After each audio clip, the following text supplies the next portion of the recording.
የባለስልጣኑ ምስክርነት በኮሎኔል መንግስቱ ኃይለማርያም ላይ።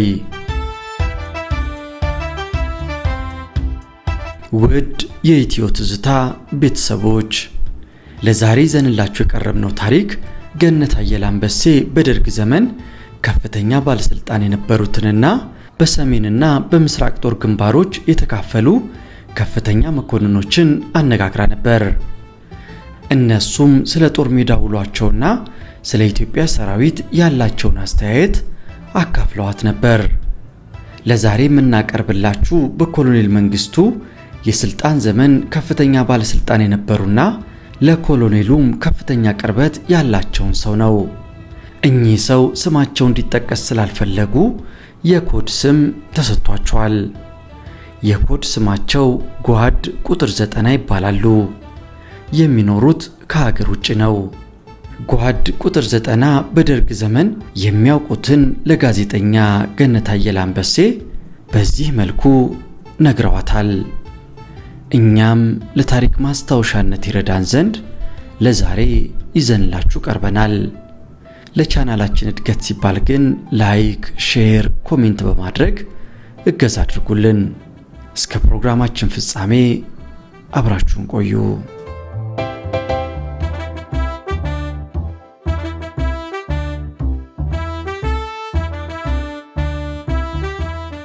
ጓድ ቁጥር 9 ሲናገሩ የሌተናል ኮሎኔል መንግስቱ ትዝታዎች በሚል ርዕስ የጻፍሽው መጽሐፍ በጣም ጥሩ ነው።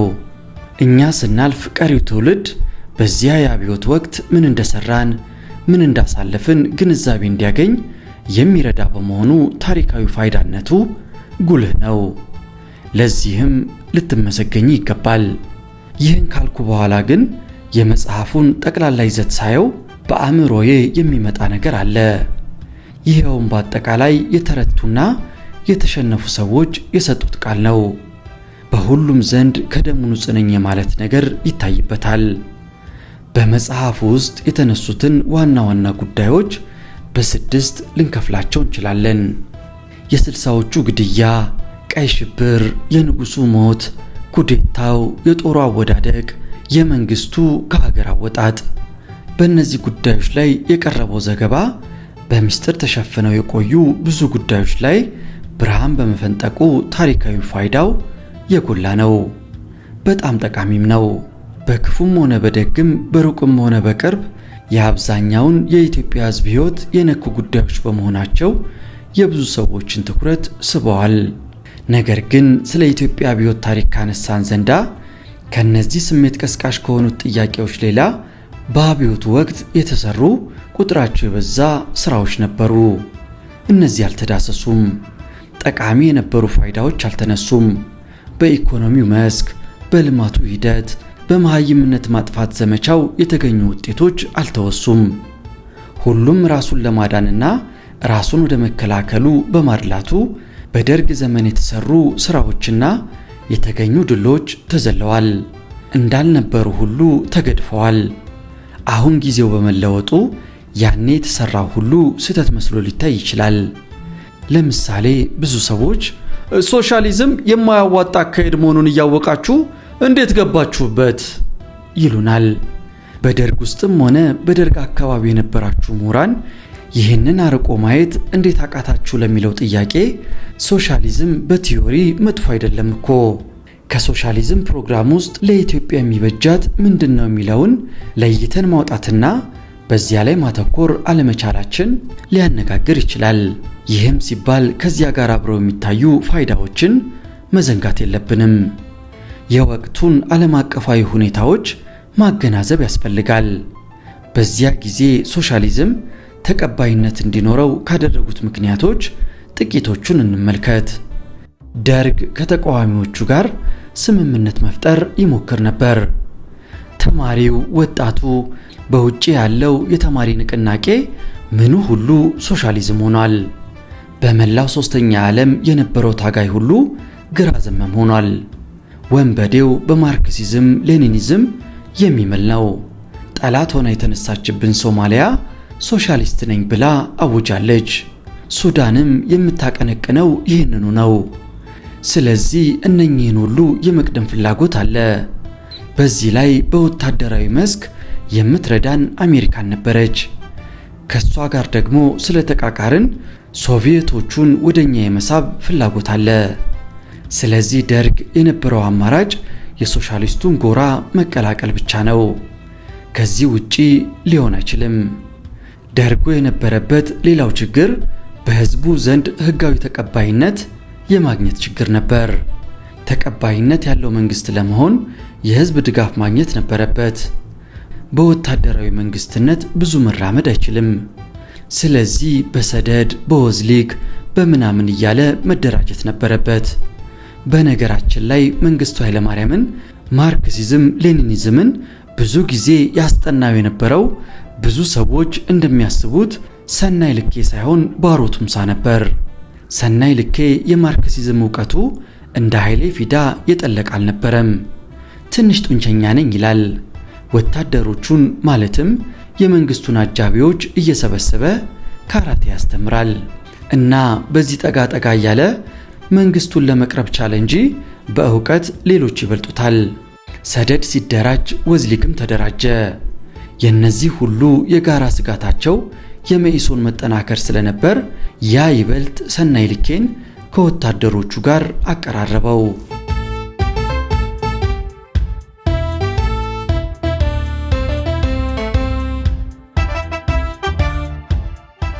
ለደርግ ተጠናክሮ መውጣት ወሳኝ የሆነው አጋጣሚ የተፈጠረለት ፊደል ካስትሮ በመካከለኛው ምስራቅና በአፍሪካ ቀንድ የሚገኙ ሶሻሊስት ሀገሮችን አሰባስቦ አንድ ኃይል መፍጠር የሚለውን ዓላማ ይዞ ሲነሳ ነው።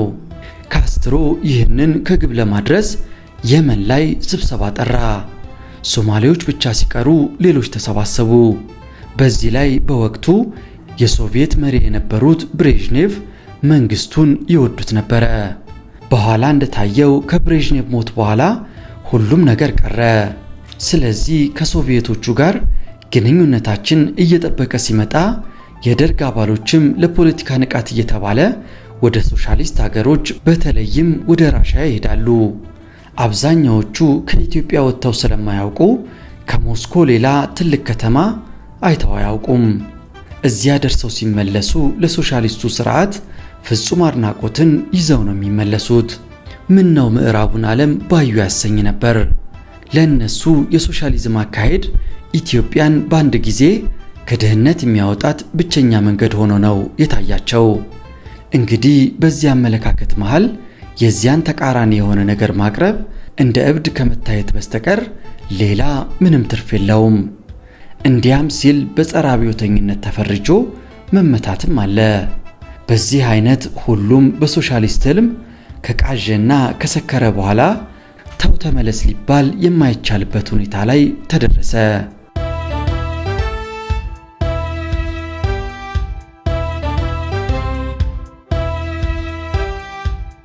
የመንግስቱ አስተዳደር ትልቅ ችግር ነበረበት። ህዝቡ ሲያጨበጭብ እውነት ነው ብሎ የመቀበሉን ነገር ሁሉም አመነበት። የኛ ሰው ከጥንት ጀምሮ ህግንና መንግስትን የማክበር ባህል ስላለው ካድሬው ሲለፈልፍ እሺ ብሎ የተቀበለ ይመስል ያጨበጭባል። ያ ማለት ግን ሶሻሊዝም ተስማምቶት ወይም በኑሮ ለውጥ አግኝቶና ተሳክቶለት ተደስቶ ያለ መሆኑን ሊገነዘቡ አልቻሉም። ሰፊው ህዝብ ከኛ ጋር ነው ብለው አምነዋል። በተለይ ገበሬው መሬት ላራሹን ስላወጅንለት የገጠሩ ህዝብ በአጠቃላይ ከኛ ጋር ነው ብለው አስበዋል። ያ ይደግፈናል የሚሉትን ህዝብ እያስቀየሙትና እያራቆቱት በማያልቅ ጦርነት ልጆቹን እየነጠቁት እንደተማረረባቸው አልገባቸውም። ካድሬው ላዩን ይጋልባል እንጂ ውስጡን ጠጋ ብሎ አያይም። የህዝቡን እውነተኛ ስሜትና ፍላጎቱን ለመረዳት ሙከራ እንኳን አያደርግም። በራስ አሊ ጊዜ የደነቆረ ራስ አሊ ይሞት ሲል ይኖራል እንደሚባለው ተረት ነው። በየገበሬ ማህበሩ ያስቀመጡት ሰው በአካባቢው ንጉስ ሆኗል። የቆራጭ ፈላጭነት ስልጣን ተሰጥቶት በዚህ ደስተኛ ነው። ስለዚህ የህዝቡን ቅሬታ ለበላዮቹ አይናገርም፣ ብሶቱን ሪፖርት አያደርግም። ሊቀመንበሩ ደግሞ መረጃ የሚያገኙት ከደህንነቱና ከፖለቲካ ክፍሉ ነው። የኛ ሰው እንደሆነ ባለስልጣን ፊት ምንም ነገር አይናገርም። ድሮ በአባቶቻችን ጊዜ በጭቃሹም ተጠርቶ ንጉሥ ወይም ራስ ደጃዝማች እንዲህ ብለዋል ሲባል እጅ ነስቶ ዝም ብሎ ይሄዳል። በኋላ በየጎጡ በየዛፉ ስር እየተሰበሰበ ይህ ነገር እንዴት ነው እያለ ይማከራል። ብልህ አገር ገዢ ከሆነ በየሰፈሩ በየጎጡ አገር ምን አለ፣ እረኛ ምን ዘፈነ ብሎ ይጠይቃል። እዚህ ላይ ነው የህዝቡ እውነተኛ ስሜት የሚታወቀው። ታዲያ የደርግ ካድሬዎች ህዝቡ እንዲህ ይላል ተብሎ ሲነገራቸው ተናጋሪውን እሱማ የከተማ ልጅ ነው፣ ገበሬውን የት ያውቀዋል በማለት ያጣጥሉታል። ገጠሩን መቼ አየኸውና ውጭ ወጣ ብለህ ማየት አለብህ ይላሉ በቸልታ። በዚህ አይነት ህዝብና መንግስት ተራርቆ ቀረ።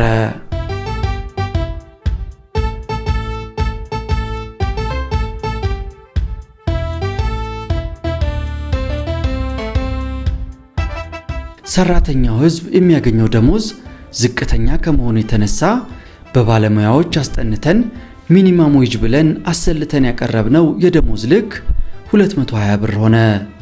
በዚህ መሰረት የሰራተኛውን ደሞዝ እናስተካክል ብለን ስንነሳ በአመታዊ ባጀት ላይ ወደ 300 ሚሊዮን ብር ገደማ የሚያስጨምር ሆነ። እዚህ ላይ ልብ በይ፣ ያለንበት የጦርነት ኢኮኖሚ ነው። የደሞዝ ማስተካከያው ለሰራተኛው ሲታሰብ ለወታደሩስ ተባለ። ወታደሩ ደግሞ ከቤተሰብ ተለይቶ ስለሚኖር ተባለና ደሞዙን ወደ 230 ብር ከፍ ለማድረግ ሲሞከር እሱም እንዲሁ በ100 ሚሊዮን የሚቆጠር ብር የሚያስጨምር ሆነ። ይሄ ሁሉ ገንዘብ ከየት ይምጣ? ከኩባዎች ጋር ስንመካከር አይ ይህንንማ እኛም ሞክረነው አልተሳካልንም፣ የተሻለ አማራጭ ብለን የወሰድነው የራሺያዎቹን ዘዴ ነው አሉን። ምንድነው ስንል በሬሾ ነው ተባለ። ሚኒማም ዌጅ 1 ብር ቢሆን በማክሲማሙ 10 ብር ይሆናል ማለት ነው። እንግዲህ ይሄ ነው በእኛ ብቻ ሳይሆን በሌሎችም ሶሻሊስት ሀገሮች የነበረው ችግር። ያው መጨረሻው እንዳየነው ሆነ። ችግር ቢታመቅ አብጦ ይፈነዳል እንጂ አይሟሽሽም። ሶቪየት ህብረት ለ70 ዓመታት ያመቀችው ችግር መጨረሻ ላይ ሆዷ ውስጥ ፈነዳ። ኢምፕሎድ ነው ያደረገችው ኢንተርናሊ፣ ኤክስፕሎድ አላደረገችም።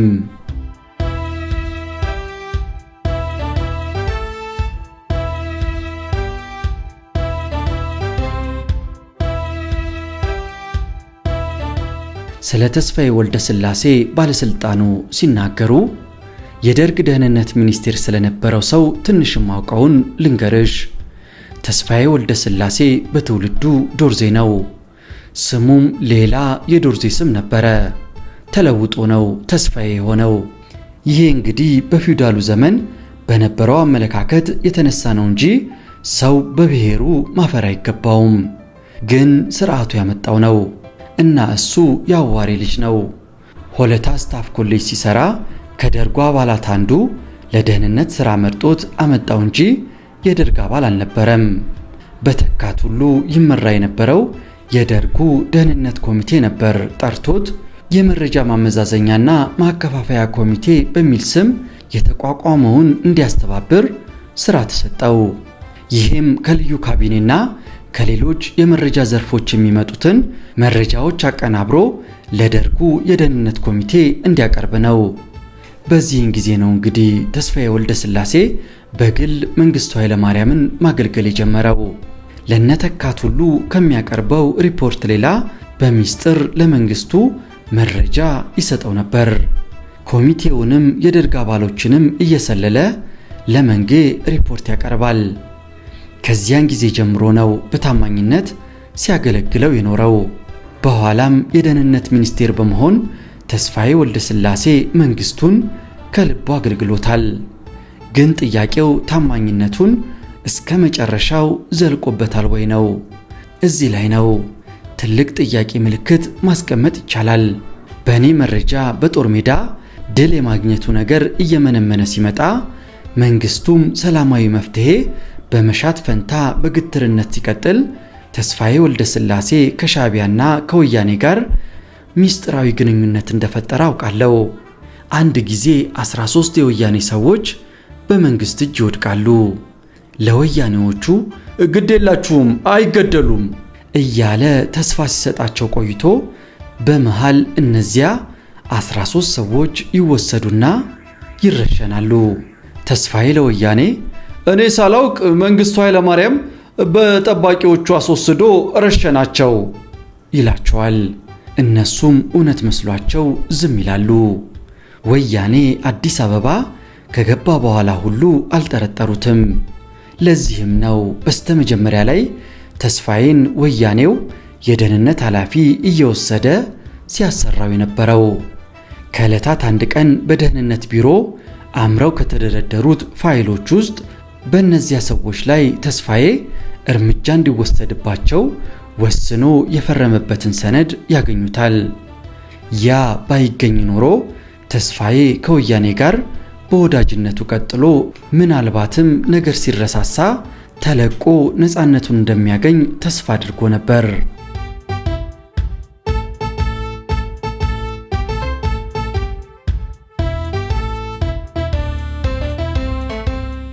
እኚህ ከፍተኛ ባለስልጣን ለገነት አየለ አንበሴ አሁንም ስለ ቤተ እስራኤሎች ይህን ነግረዋታል። በደርግ ዘመን ማብቂያ አካባቢ እንደ አውሮፓውያን አቆጣጠር ሜይ 15 1991 ዓ.ም አሜሪካኖች ባሉበት የኢትዮጵያ መንግስት ተወካዮች ከተቃዋሚዎች ጋር ለንደን ላይ ሲሰበሰቡ ቀጠሮ ተይዞ ነበር። በመሃል አሜሪካኖቹ የቤተ እስራኤሎቹን በተለምዶ ፈላሻ የምንላቸውን ኢትዮጵያውያን አይሁድን ጉዳይ ጨርሳችሁ እልባት ካላደረጋችሁለት ስብሰባ አይኖርም በማለት ለዚህ አስቸኳይ መልስ እንዲሰጣቸው በመጠየቅ ስብሰባውን ለሜይ 27 አስተላለፉት። ሊቀመንበሩ ፈላሻዎቹ እንዲወጡ ፈቅደዋል። የመጨረሻዎቹን ዝርዝር ጉዳዮች መጨረስ ብቻ ነበር የቀረው። መንግስቱ ካስቀመጣቸው ቅድመ ሁኔታዎች አንዱ ፈላሻዎቹን የማጓጓዙ ኮንትራት ለኢትዮጵያ አየር መንገድ እንዲሰጥ የሚጠይቅ ነበር። በዚህ ሁሉም ወገኖች ተስማሙ። 34 ሚሊዮን ዶላር የኢትዮጵያ አየር መንገድ ሂሳብ ውስጥ ይግባ ተብሎ ነበር። ይህንን ተግባራዊ ለማድረግ መመሪያ እንዲሰጡ ሊቀመንበሩ ሲጠየቁ ጓድ ተስፋዬ ዲንቃ የሚነግራችሁ ቦታ አስገቡ አሉ። ተስፋዬ ዲንቃ ሲጠየቅ የገንዘብ ሚኒስትሩ የሚለው ቦታ አስገቡ አለ። የገንዘብ ሚኒስትሩ አቶ በቀለ ደግሞ ገንዘቡ የኢትዮጵያ መንግስት አካውንት ውስጥ መግባቱ ሲረጋገጥ ማጓጓዙ ሊፈጸም ይችላል አለ። በዚህ አይነት ሁሉም ከተስተካከለ በኋላ ከወደ እስራኤል በኩል አንድ የሚከነክን ማስረጃ መጣ። የእስራኤል መንግስት 18000 ሰው በአንድ ጊዜ መጥቶ እንዲፈስበት አይፈልግም። ነገር ግን አሜሪካን ሀገር ያለው ኃይለኛ የአይሁዶች ሎቢ በቡሽ መንግስት ላይ ግፊት ስለሚያደርግበት ነው የሚጎተጉቷችሁ። አሁን ይህን ሁሉ ፈላሻ በአንድ ጊዜ ሰብስባችሁ ካስረከባችሁ የኤርትራ ጉዳይ አለቀለት ማለት ነው። ለዚህ መድኃኒቱ አጋጣሚውን ተጠቅማችሁ አሜሪካኖቹን ግዴታ አስገቧቸው። ኮሎኔል መንግስቱ ለፕሬዝዳንት ቡሽ ኦፊሴላዊ የሆነ ደብዳቤ በመጻፍ የፈላሻዎቹ መውጣት ጉዳይ በኢትዮጵያ መንግስት መፈቀዱን ያረጋግጡና በአንጻሩ አንደኛ የአሜሪካን መንግስት እስከ ዛሬ ይዞት የቆየውን አቋም ሳይለውጥ የኢትዮጵያን የግዛት አንድነት እንደተጠበቀ እንዲቆይ ድጋፉን የሚቀጥል መሆኑን፣ ሁለተኛ በለንደኑ ስብሰባም ሆነ በተከታታይ ድርድሮች ላይ ለመካፈል የሚሄዱ የኢትዮጵያ መንግስት ተወካዮች ወይም ባለስልጣኖች አንዳችም ችግር እንዳይደርስባቸው የአሜሪካን መንግስት ማረጋገጫ እንዲሰጥ ጠይቁ የሚል ነበር።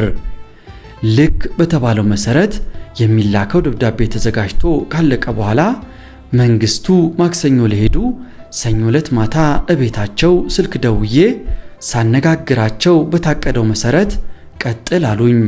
በማግስቱ ማክሰኞ ዕለት ቢሮዬ ገብቼ የፈላሾቹን ጉዳይ ለመከታተል ያን ዕለት የሚመጡትን የእስራኤል መንግስት ልዑካንን በመጠባበቅ ላይ ያለው ከመንግስት ምክር ቤት ተደውሎ ሊቀመንበሩ ቢሮ በአስቸኳይ ስብሰባ ስላለ በፍጥነት እንድትመጣ የሚል መልእክት ደረሰኝ። እኔ መምጣት አልችልም፣ ሊቀመንበሩ የሚያውቁት ብርቱ ጉዳይ ስላለ ያንን ትቼ መምጣት አልችልም ብዬ መልስ ሰጥ፣ የለም በፍጹም መቅረት አትችልም፣ በአስቸኳይና ተባልኩ። ጊዜው የውጥረት ስለነበረ እስራኤሎቹን ሌላ ሰው እንዲቀበላቸውና እኔም በቶሎ እንደምመለስ ነግሬ ተነስቼ ሄድኩ። ሁል ጊዜ የምንሰበሰብበት አዳራሽ ስደርስ ሁሉም ሚኒስትሮች ተገኝተዋል። ሌላ ጊዜ የፕሮቶኮል ሹማ እንደተለመደው ቦታችንን እንድንይዝ ካደረገችን በኋላ ነበር ሊቀመንበሩ የሚመጡት። እንደተቀመጥን ጄኔራል ተስፋዬ ገብረ ኪዳን መጣ። በደረጃው መሰረት ከሊቀመንበሩ ቀጥሎ ያለው ቦታ ላይ ይቀመጣል ስል ለሳቸው የተዘጋጀው ወንበር ላይ ሄዶ ቁጭ አለና ሊቀመንበሩ ሀገር ለቀው መውጣታቸውን ነገረን። በዚህ አይነት የጄኔራል ተስፋዬ ገብረ ኪዳን የ5 ቀን የአገዛዝ ዘመን ተጀመረ።